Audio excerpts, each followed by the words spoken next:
नमस्कार प्रिय विद्यार्थियों, स्वागत है आप सभी का आपके अपने YouTube channel Envira online school पर।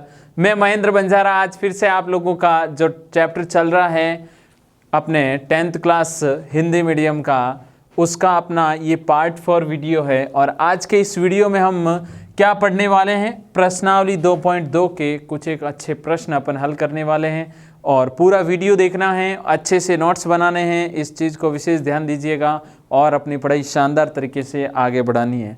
तो सबसे पहले आज जो अपन चीज़ सीखने वाले हैं वो है कि अगर आपके पास कुछ एक संख्याएं दी हुई हो, आपको लसप ज्ञात करना हो। क्या ज्ञात करना हो विद्यार्थियों?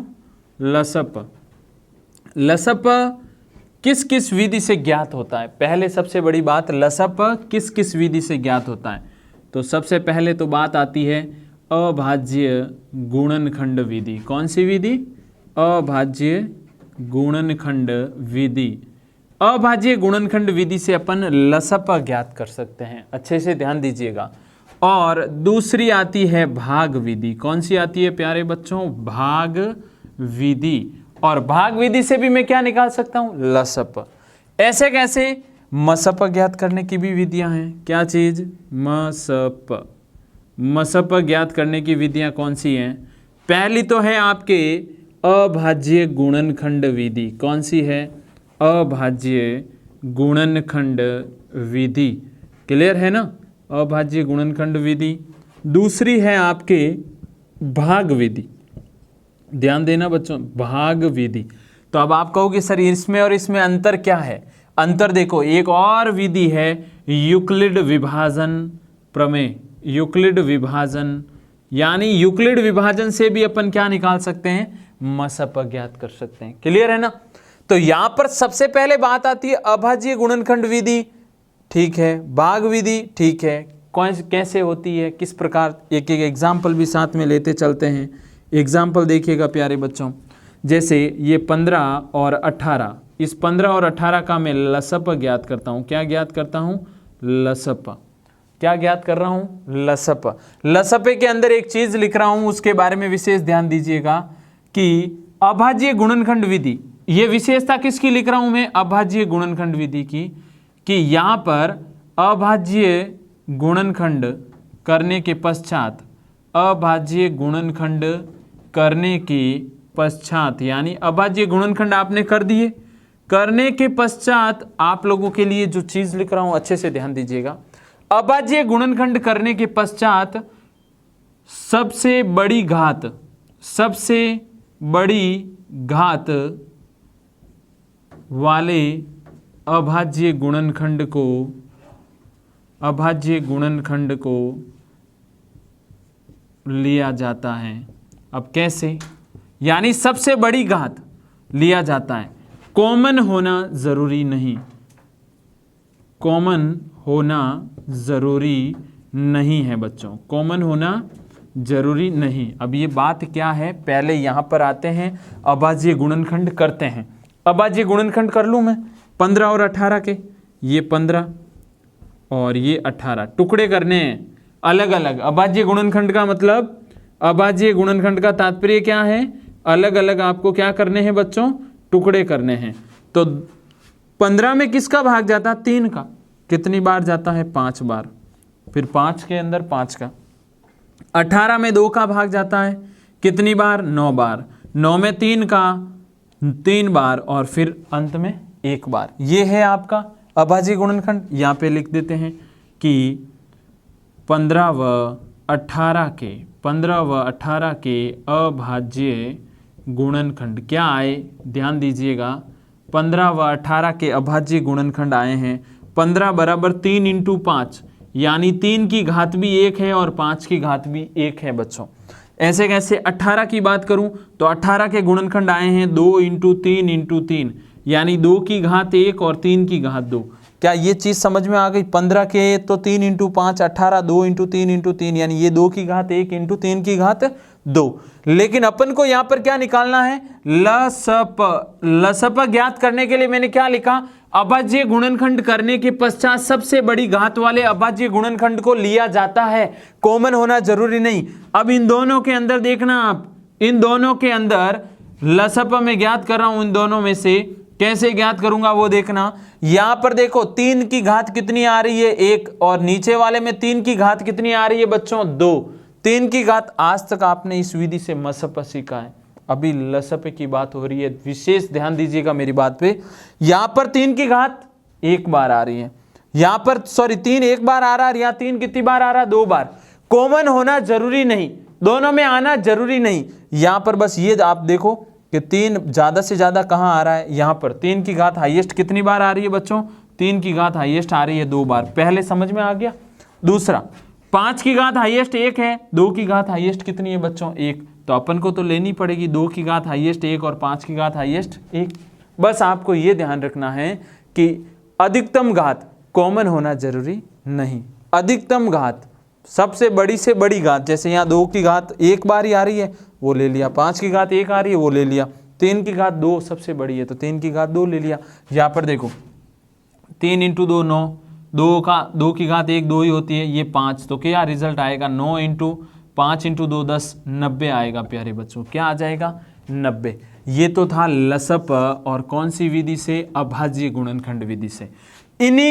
इन्हीं का मैं क्या निकालता हूं मसप, और वो भी कौन सी विधि से, अभाज्य गुणनखंड विधि से। अब अच्छे से देखिएगा, सबसे पहला आपने इसके अभाज्य गुणनखंड कर लिए, आपने इसके अभाज्य गुणनखंड लिख लिए, लेकिन इसकी विशेषता मैं यहां पे लिखता हूं।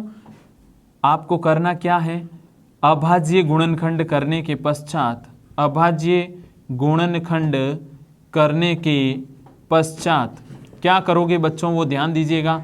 अभाज्य गुणनखंड करने के पश्चात उभयनिष्ठ संख्या, कौन सी, उभयनिष्ठ। उभयनिष्ठ का तात्पर्य कॉमन, कौन सी संख्या लेनी है प्यारे बच्चों, कॉमन। जो कॉमन होगी उसको बाहर निकाल देना है। यहां पर देखो 3 की घात 1, 5 की घात 1, 3 की घात ऊपर आ रही है 1 और नीचे 3 की घात 2 आ रही है। तो अब आप थोड़ा सा सोचिए कि 3 की घात 1 और यहाँ 2 है, 2 के अंदर 1 तो मिलना ही मिलना है, यानी कैसे, ये 3 और नीचे 2 बार 3 आया है, तो यहाँ पर देखूँ तो ये इस प्रकार की स्थिति तो मिलेगी, एक उभयनिष्ठ संख्या तो मिल गई।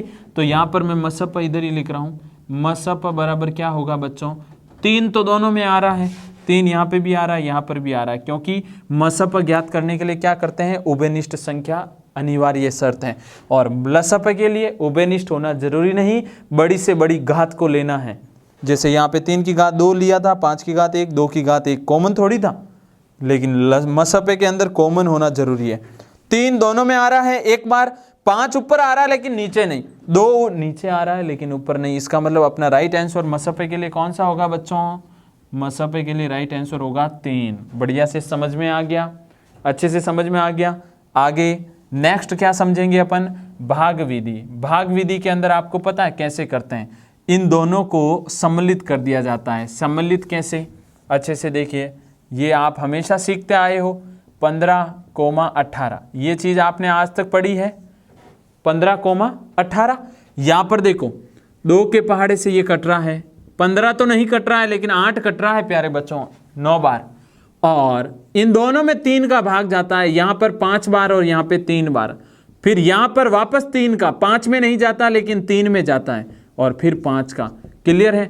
अब इस विधि से अपन क्या ज्ञात कर रहे हैं, इस विधि से निकाल रहे हैं लसप, और लसप क्या आएगा, इन सब का गुणा, इन सब को गुणा कर लो, 2 × 3 × 3 × 5, 2 × 3 × 3 × 5, 2 तिया कितना होता है 6, 3 × 5 15, 15 छक 90। यही आया था ना बच्चों, जब अपन ने अभाज्य गुणनखंड विधि से निकाला तब भी लसप 90 ही था, और जब भाग विधि से निकाला तब भी लसप 90 ही था। अच्छे से क्लियर हो गया, अच्छे से क्लियर होना जरूरी है, अच्छे से समझना है और अच्छे से नोट्स लिखने हैं। आपकी कॉपियों में ये सारे आपके लिखे हुए नोट्स मिलने चाहिए।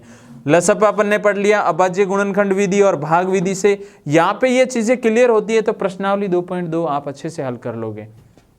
मसप अभाज्य गुणनखंड विधि से सीख लिया। अब भाग विधि की बात करता हूं, मसपे की और यूक्लिड विभाजन की, जो मैंने आपको लास्ट वीडियोस में समझा भी दिया है, लेकिन एक बार वापस थोड़ा सा देख लेते हैं। 15 और 18 का ही अपन क्या निकालेंगे, मसप। 15 और 18 का, 15 व 18 का पहले अपन भाग विधि से निकालते हैं और फिर है तीसरी विधि कौन सी बच्चों, यूक्लिड विभाजन, फिर इससे निकालेंगे। आप लोगों को यूक्लिड विभाजन का तो कॉन्सेप्ट याद है, a बराबर B Q plus R, last video में अपन ने पढ़ा है। यहां पर क्या करते हैं, जब r 0 आ जाता है बच्चों, क्या आ जाता है r 0, तब ये वाला जो b होता है ना वही अपना क्या होता है म स प, ये पढ़ा है लास्ट में, क्लियर है। लेकिन भाग विधि में आपको समझा दूं कि ये वाला डायग्राम भी यूक्लिड विभाजन के साथ जोड़ के मैंने समझाया। 15 का भाग 18 में एक बार, पीछे बचा 3, ये 15 आगे ले आओ बच्चों और 5 बार, कहानी खत्म। बात समझ में आ गई होगी आपको किस प्रकार अपन मसप और लसप ज्ञात कर सकते हैं। बस इसका विशेष ध्यान देना, अभाज्य गुणनखंड विधि आगे भी काम आएगी और आज तो काम आ ही रही है इसमें, कि आपको अगर लसप ज्ञात करना हो तो क्या करना है और मसप ज्ञात करना हो तो क्या करना है। मसप में कॉमन उभयनिष्ठ संख्या, और इसके अंदर कॉमन होना जरूरी नहीं, सबसे बड़ी घात ली जाती है। तो आगे बढ़ते हैं। आगे आपको एक अच्छी जानकारी ये कि आपके 4 फॉर्मूले जो आपके एग्जाम की दृष्टि से महत्वपूर्ण हैं, अगर आपके पास 2 संख्याएं हो और उन 2 संख्याओं के लसपे और मसपे आपको दिए हुए हो, तो उन दोनों के मध्य क्या संबंध होता है, मैं वो संबंध आपको समझाता हूं, वो संबंध आपको मैं समझाता हूं। देखो कुछ लिख लीजिएगा अच्छे से। पहली संख्या दूसरी संख्या, बच्चों पहली संख्या फिर दूसरी संख्या लसप व मसप के मध्य संबंध, के मध्य क्या बता रहा हूं मैं आपको, संबंध बता रहा हूं। 4 फॉर्मूला एक ही याद करना, सूत्र एक ही याद करना है, लेकिन उससे खूब सारे सूत्र बन जाएंगे। देखो कौन सा सूत्र है वो, यहां पर लिख रहा हूं। पहली संख्या इंटू दूसरी संख्या, पहली संख्या इंटू दूसरी संख्या बराबर होता है लसप इंटू मसप। बच्चों अच्छे से ध्यान दे दीजिएगा, लसप इंटू मसप बराबर पहली संख्या इंटू दूसरी संख्या। यहां से अपन को निकालनी है पहली संख्या। कौन सी संख्या निकालनी है बच्चों, पहली संख्या। और पहली संख्या निकालने के लिए गुणे वाली चीज उधर जाती है, तो आपको पता भाग में चली जाती है, तो ये लसप इंटू मसप, इसके बट्टे में क्या आ जाएगा बच्चों, दूसरी संख्या। क्या आ जाएगी, दूसरी संख्या। यहां से इससे ही ये फॉर्मूला बना। एक और फॉर्मूला बनाते हैं, इसी से एक और। अगर दूसरी संख्या निकालनी हो, कौन सी संख्या, दूसरी संख्या, तो दूसरी संख्या कैसे निकालोगे बच्चों, लसप इंटू मसप, लसप इंटू मसप बट्टा दूसरी संख्या ज्ञात करनी है तो पहली संख्या को बट्टे में भेज दो। किसे, पहली संख्या को क्या कर दो, बट्टे में भेज दो। बात क्लियर हो गई अच्छे से। अब फॉर्मूले और है, फॉर्मूले और यूं हैं कि आपको अगर लसप ज्ञात करना हो, क्या ज्ञात करना हो, लसप ज्ञात करना हो, तो ये वाला मसप इन दोनों के बट्टे में आ जाएगा। यानी कैसे, पहली संख्या इंटू दूसरी संख्या बट्टा मसप, बस ये ध्यान देना है। और अगर मसप निकालना है बच्चों तो पहली इंटू दूसरी बट्टा लसप, ये है कहानी इसकी। यानी सीधी सी बात है कि आपको जो चीज पूछी जाए उसके अकॉर्डिंग, पहली संख्या पूछे तो उधर लसप मसप ऊपर, बट्टे में दूसरी संख्या, दूसरी संख्या पूछे तो उधर लसप मसप ऊपर और पहली संख्या नीचे, और अगर लसप पूछे तो मसप नीचे जाना चाहिए, पहली दूसरी संख्या ऊपर रहनी चाहिए बच्चों। ऐसे कैसे, मसप पूछे तो पहली दूसरी संख्या ऊपर और लसप नीचे। अच्छे से समझ में आ गया। अब प्रश्नावली का पहला प्रश्न शुरू करते हैं अपन, और पहले प्रश्न में देखिएगा अपन क्या पढ़ने वाले हैं, अपन अभाज्य गुणनखंड विधि से ही क्या पढ़ेंगे, उनके लसप मसप ज्ञात करने की बात करेंगे। तो अच्छे से देखिएगा और पूरा वीडियो जरूर देखना है। अच्छे से नोट्स तभी बना पाओगे जब पूरा वीडियो देखोगे। प्रश्न क्या है, पहला प्रश्न आपकी प्रश्नावली का, और वो इस प्रकार है कि निम्नलिखित संख्याओं को अभाज्य गुणनखंडों, निम्नलिखित संख्याओं को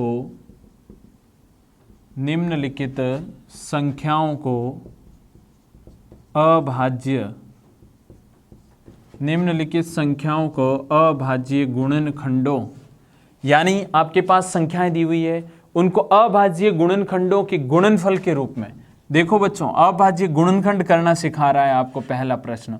अभाज्य गुणनखंडों के अभाज्य गुणनखंड के गुणनफल के रूप में, किसके रूप में? गुणनफल के रूप में व्यक्त करो। गुणनफल के रूप में व्यक्त करना है आपको बच्चों, व्यक्त करो। अच्छे से समझ में आ गया? प्रश्न क्या है, आपको इस प्रश्न के अंदर प्रश्न मिलेंगे, उनको आपको गुणनखंडों में तोड़ना है, यानी अभाज्य टुकड़ों के अंदर तोड़ना है। जैसे पहला प्रश्न है आपका 468। 468 के आपको टुकड़े करने हैं, देखिएगा कैसे करते हैं। तो 468 इसका हल करते हैं। 468 के अभाज्य गुणनखंड, पहले अभाज्य गुणनखंड करेंगे। तो 468 के अभाज्य गुणनखंड करना क्या है? कुछ नहीं, आपको सीधा सा ये वाला काम करना है। 468 आपने लिख लिया, 2 के पहाड़े से काटे बच्चों। 2 दूनी 4, 3 दूनी 6, 4 दूनी 8, फिर 2 के पहाड़े से 2 एकम 2, 2 एकम 2, 7 दूनी 14, 117 आया है। 3 के पहाड़े से कटेगा बच्चों, क्यों? 7, 1 8 और 1 9, टोटल योग अगर 3 से विभाजित होगा तो 3 के पहाड़े से कटेगा। तो 3 का पहाड़ा 3 बार बोलते हैं तो 9 आता है, 9 10 11, 9 तिया 27, फिर 3 के पहाड़े से कटेगा बच्चों 13 बार, और फिर अंत में 13 के पहाड़े से कटेगा। तो अब इसके अभाज्य गुणनखंड लिखने थे, तो 468 बराबर किसके आया? 2 इंटू 2 इंटू 3 इंटू 3 इंटू 13, यही आ रहा बच्चों। तो देखो 2 की घात 2, 3 की घात 2 और 13 की घात 1, और ये है अपना क्या व्यक्त करना था? गुणनफल के रूप में लाना था, और ये रहा आपका गुणनफल। अच्छे से समझ में आ गया? फिर देखो नेक्स्ट प्रश्न क्या है। इसका दूसरा प्रश्न है बच्चों, आपको 945 के क्या बताने हैं? अभाज्य गुणनखंड। तो 945 के अभाज्य गुणनखंड, पहले गुणनखंड करेंगे तभी गुणनफल के रूप में आ पाएगा। तो देखो ये 945 के अंदर भाग किसका जाता है? सबसे पहली बात इसी की है, 2 का जाता नहीं, 3 का। 3 के पहाड़े से 9 3 बार, 3 एकम 3 और 3 पंजा 15 है, ठीक है ना बच्चों। फिर 3 का भाग 3 एकम 3 और 3 पंजा 15, 105। 105 किससे विभाजित है बच्चों? 3 से। फिर 3 तिया 9 और 3 पंजा 15, फिर ये 5 के पहाड़े से बच्चों 7 बार और 7 के पहाड़े से 1 बार। अच्छे से क्लियर हो गई बात? अब बात आती है, मुझे ये लिखना पड़ेगा 3 इंटू 3 इंटू 3 इंटू 5 इंटू 7। ये क्या है? 945 के अभाज्य टुकड़े हैं बच्चों। अभाज्य संख्याओं के बारे में तो आपको मालूम है ना, वह संख्या जिसमें स्वयं का ही भाग जाता है, अन्य किसी का नहीं। तो यहाँ पर 1 का भी जाता है, कभी हर बार जाएगा, लेकिन अन्य किसी का नहीं जाएगा। 3 की घात 3 है बच्चों, 5 की घात 1 है और 7 की घात 1 है, और ये 945 के अभाज्य टुकड़े हो गए। अच्छे से स्क्रीनशॉट लेके अपनी नोटबुकों में लिख लीजिए। अब आगे 140 के क्या करने हैं? अभाज्य टुकड़े। तीसरा जो प्रश्न है आपका, तीसरा प्रश्न है बच्चों 140 के अभाज्य टुकड़े करने हैं, तो इसे हटा देते हैं और 140 के अभाज्य टुकड़े करते हैं। 140 कैसे करूंगा? ये 140 लिख लिया मैंने।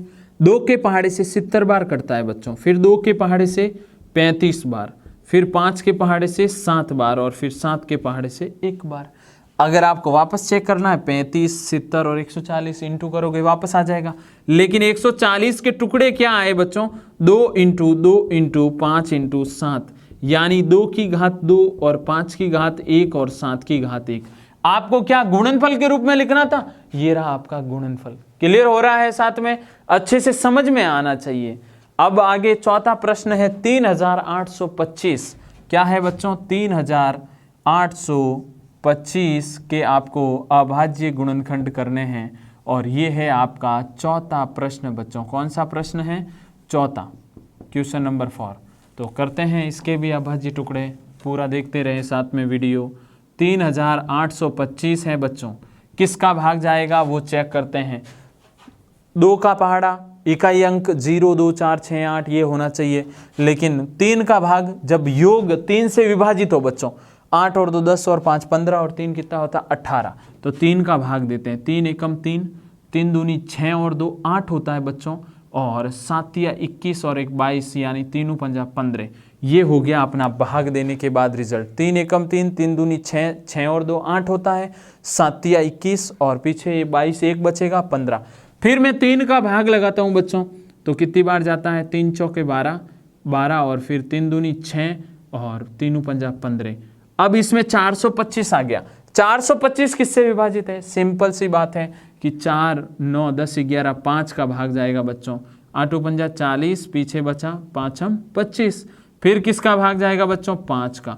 5 एकम 5 और 7 पंजा 35 और अंत में 17 का। क्लियर हो गई बात? अच्छे से समझ में आ गई? 8 पंजा 40, 425 बार 36 75, क्योंकि 3 गुना करूंगा तो वापस 3825 भी तो आ जाएगा। तो यहाँ पर 3825 है, और उसके क्या आंसर के रूप में मेरे को मिलेगा वो देखिए बच्चों। तो यहाँ पर आ जाएगा 3 पहले 3 फिर 5 फिर 17, यानी 3 की पावर 2, 3 की घात 2, 5 की घात 2 और 17 की घात 1। ये है आपके पहले का चौथा। और अंतिम आपका क्या है? 20,570। क्या है बच्चों? पांचवा प्रश्न जो पहले का है, 20,570 के आपको क्या करने हैं? अभाज्य गुणनखंड। तो कैसे करोगे 20,570 के अभाज्य गुणनखंड? तो कुछ नहीं करना है, वापस उसी तरीके से ये लो 20,570, 2 के पहाड़ से काटते हैं, 2 एकम 2, 0 का 0 रखते हैं बच्चों, 2 दूनी 4 और 8 दूनी 16 और 5 दूनी 10, सीधी सी बात हो गई, और ये 570 हो जाएगा। अब ये किसके पहाड़े से कटता? 8 और 2 10 और 5 15 और 1 16। 3 के पहाड़े से नहीं कटेगा, 5 के पहाड़े से। 5 दूनी 10, 5 25, 26 27 28, 7 पंजा 35 बच्चों। क्लियर है? अब बात आती है ये आगे किसके पहाड़े से कटेगा? ये आगे देखो 7 5 12 और 13 14, यानी सीधी सी बात है कि ये 3 के पहाड़े से अब नहीं कटेगा, 5 के पहाड़े से कट गया। क्या 7 का भाग जाता है? चेक करते हैं। 7 एकम 7, 7 दूनी 14, पीछे कितना बचेगा बच्चों? 14, पीछे 6 बचेगा, और 6 7 नम 63, पीछे कितना बचेगा? 63 और पीछे 2 और 27 में तो फिर 7 का भाग जाएगा ही नहीं बच्चों। इसका मतलब यहाँ पर नहीं जा रहा है 7 का भाग, तो हटाइए इसे, आगे बढ़ते हैं। 9 का नहीं, 10 का नहीं, 11 का देते हैं। 11 एकम 11 होता है बच्चों, फिर 9 पीछे 9 बचेगा। 11 8 88 और बिल्कुल हो रहा है 11 7 77, फिर 11 का 11 एकम 11, 11 7 77 और अंत में 17 का बच्चों। और यहाँ पर देखा तो 20,570 बराबर क्या आ रहा है? 2 इंटू 5 इंटू 11 इंटू 11 इंटू 17, और 2 एक बार, 5 एक बार, 11 2 बार, 17 एक बार। यही तो है अपना आंसर। आपको बस अभाज्य गुणनखंडों के गुणनफल के रूप में इसे व्यक्त करना था। तो यहाँ पर अपना पहला प्रश्न कंप्लीट होता है। तो अब दूसरे प्रश्न की ओर चलते हैं, और दूसरा प्रश्न आपके सामने है। देखो क्या है? पूर्णांकों को निम्नलिखित युग्मों का महसप यानी महत्तम समापवर्तक, पूर्णांकों के निम्नलिखित युग्मों का महत्तम समापवर्तक बच्चों HCF और लघुत्तम समापवर्तीय LCM ज्ञात कीजिए। आपके पास पूर्णांक दिए हैं, उन पूर्णांकों का मसप और उनका लसप ज्ञात करना है बच्चों, और साथ ही सत्यापित करना है जो अभी अपन ने फॉर्मूला पढ़ा है कि जो लसपा और मसपे का जो गुणनफल है बच्चों वो किसके बराबर है? पूर्णांकों के गुणनफल के बराबर है। बात समझ में आ गई होगी आपको। पहला प्रश्न आपके सामने क्या है वो देखें। पहला 96 और 404। पहले अपन क्या करने वाले हैं? 96 और 404 के अभाज्य गुणनखंड करेंगे, और अभाज्य गुणनखंड विधि से ही बहुत शानदार तरीके से अपन लसपा और मसपा दोनों ज्ञात कर सकते हैं। तो 96 के टुकड़े करते हैं बच्चों, 96 और फिर 404। 96 के टुकड़े 2 बार, 2 के पहाड़े से काटूं 4 और 16 8 बार, ये 2 24, फिर 2 के पहाड़े से 12, फिर 2 के पहाड़े से 6, फिर 2 के पहाड़े से 3 बच्चों, और फिर 3 के पहाड़े से 1। 404 को 2 के पहाड़े से 202, 2 के पहाड़े से 101। क्लियर है बच्चों? यहां पर क्या निकल के आ रहा है? 101 में 101 का ही भाग जाता है। इसका मीनिंग क्या हुआ कि 96 और 404 के अभाज्य टुकड़े, पहले वो चीज इंपॉर्टेंट है, अभाज्य टुकड़े क्या क्या आ रहे हैं वो लिखते हैं। तो 96 के टुकड़े बच्चों आ रहे हैं 2 इंटू 2 इंटू 2 यानी 2 कितनी बार आ रहा है 5 बार, और इंटू 3 यानी 2 की घात 5 इंटू 3 की घात 1। ऐसे कैसे 404 के टुकड़े करते हैं, 2 इंटू 2 इंटू 101, 2 की घात 2 101 की घात 1। ये है आपके चिन्ह, और दूसरा 404। इसके अभाज्य टुकड़े अपन ने कर लिए। अभाज्य टुकड़े करने के बाद में बच्चों आपको निकालना है सबसे पहले मसप। मसप क्या होता है, अभाज्य टुकड़ों में जो उभयनिष्ठ हैं, अभाज्य टुकड़ों में उभयनिष्ठ संख्या, उभयनिष्ठ संख्या, ध्यान दीजिएगा बच्चों, उभयनिष्ठ संख्या होगी वो होगी आपके मसप। यहाँ इन दोनों में आपको उभयनिष्ठ क्या दिखाई दे रहा है, 2 की घात 5 यहाँ पर है और यहाँ 2 की घात 2 है। कम से कम घात लेनी है लेकिन उभयनिष्ठ, तो 2 की घात 2 यहाँ पे भी है और इसमें भी मिल जाएगी आपको, यानी 2 की घात 2 बच्चों अपना आंसर क्या हो जाएगा, 2 की घात 2 कह सकता हूं मैं 4। ये क्यों लिया उसका अर्थ समझ में आ गया आपको, क्योंकि 5 में तो 2 छुपा हुआ ही है, 2 की घात 5 में 2 की घात 2 तो मिल ही जाएगी, और ऊपर भी है नीचे भी है। 3 की घात 1 है लेकिन नीचे नहीं है, 101 की घात नीचे है लेकिन ऊपर नहीं है। ऐसे कैसे, अब क्या निकालते हैं, लसप। लसप की क्या शर्त है, उभयनिष्ठ होना अनिवार्य नहीं, उभयनिष्ठ होना अनिवार्य नहीं है बच्चों, ध्यान दीजिएगा, अनिवार्य नहीं, व उभयनिष्ठ होना अनिवार्य नहीं, और अधिकतम घात लेनी है। कौन सी घात लेनी है बच्चों, अधिकतम घात। तो अब देखो अधिकतम घात किस प्रकार ली जाएगी, इन दोनों के अंदर देखो 2 की घात हाईएस्ट 5 है, 2 की घात यहाँ पे भी 5 है, 2 की घात यहाँ 2 है, हाईएस्ट कितनी हुई बच्चों, 2 की घात 5। और ऐसे कैसे, यहाँ पे 3 की घात हाईएस्ट 1 है, 101 की घात हाईएस्ट 1 है। बस यही तो करना है, उभयनिष्ठ होना जरूरी नहीं है। तो 2 की घात 5 कितनी होती है बच्चों, 2 की घात 5 होती है, आप देखिए 2 इंटू 2 इंटू 2 इंटू 2 इंटू 2, 2 दूनी 4, 4 दूनी 8, 8 दूनी 16, 16 दूना 32 इंटू 3 इंटू 101, 32 या कितना होता है बच्चों 96। 96 को 101 से गुणा करूंगा, क्या निकल के आ रहा है आंसर वो देखिए, 96 इंटू 101, 96 यानी 9696। ये क्या है, ये आया है आपका लसप, और आपका मसप क्या है 4, दोनों आपके सामने है। अब उत्तर की जांच सत्यापित भी करना है, मसप इंटू लसप बराबर पूर्णांकों का गुणनफल। कैसे करूंगा, सत्यापित करने का तरीका देखिए, मसप और लसप का गुणा करते हैं। मसप कितना है बच्चों 4, और लसप कितना है 96, 96, ठीक है।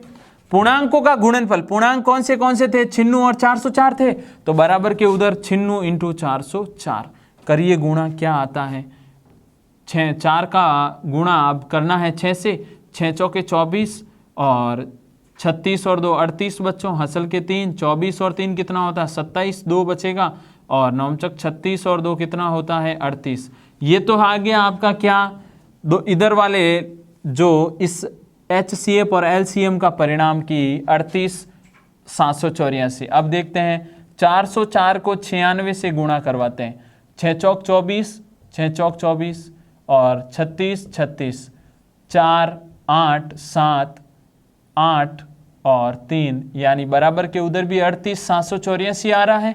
तो ये आपके सत्यापित भी हो रहा है, यानी इन दोनों का मसपा 4 होगा, लसपा आपके क्या होगा 9,696, और दोनों का उत्तर जांच किया तो 38,784 इधर भी आ रहा है और 38,784 उधर भी आ रहा है। बाकी ये वाले 2 प्रश्न आपको करने हैं और नहीं होंगे तो नेक्स्ट वीडियो में डिस्कस करेंगे। तब तक अच्छे से पढ़ते रहें और मिलेंगे नेक्स्ट वीडियो में शानदार आपके नेक्स्ट टॉपिक की बात करेंगे। प्रश्नावली 2.2 अभी कंप्लीट नहीं हुई है, नेक्स्ट वीडियो में पूरा करेंगे। अच्छे से पढ़ाई करते रहें। धन्यवाद विद्यार्थियों।